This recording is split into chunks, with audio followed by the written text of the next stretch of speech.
gerero? Aatras ka na ba? Hindi. Dahil kapag naupo ang mga gerero ulit ng munisipyo, siguradong mas lalo magigil pa mga tao.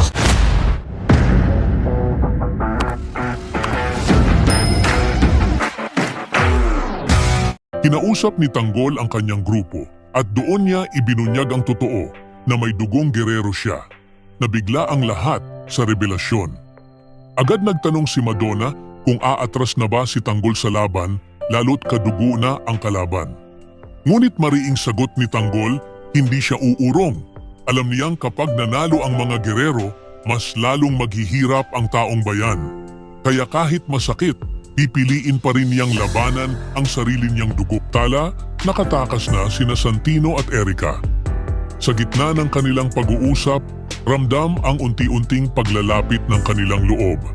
Sinabi ni Erica na iba ang pakiramdam niya kapag si Santino ang kasama, ligtas siya at walang makakaagrabyado sa kanya. Galit na galit si Jackie nang malamang wala pa rin si Roberto sa bahay. Tinawagan niya ito para tanungin kung nasaan na.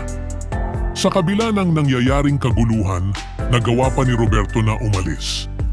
Hindi sinabi ni Roberto kung saan siya naroroon, pero tiniyak niyang pauwi na siya. Sa isang mainit na pag-uusap, ibinulgar ni Olivia kay Tanggol ang totoo. Si Mayor Roberto mismo ang may pakana ng pagsabog sa meeting de avance. Siya ang utak sa likod ng kaguluhan. Nabigla si Tanggol at ang grupo sa revelasyong ito. Lalong nabahala si Tanggol matapos malaman ang pagkakasangkot ni Roberto. Ang una niyang naisip, nasa panganib si Fatima.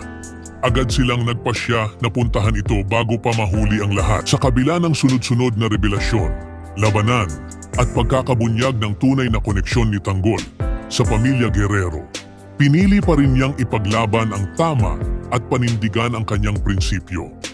Sa pagbubunyag ng lihim ni Mayor Roberto, mas lumawak ang saklaw ng panganib.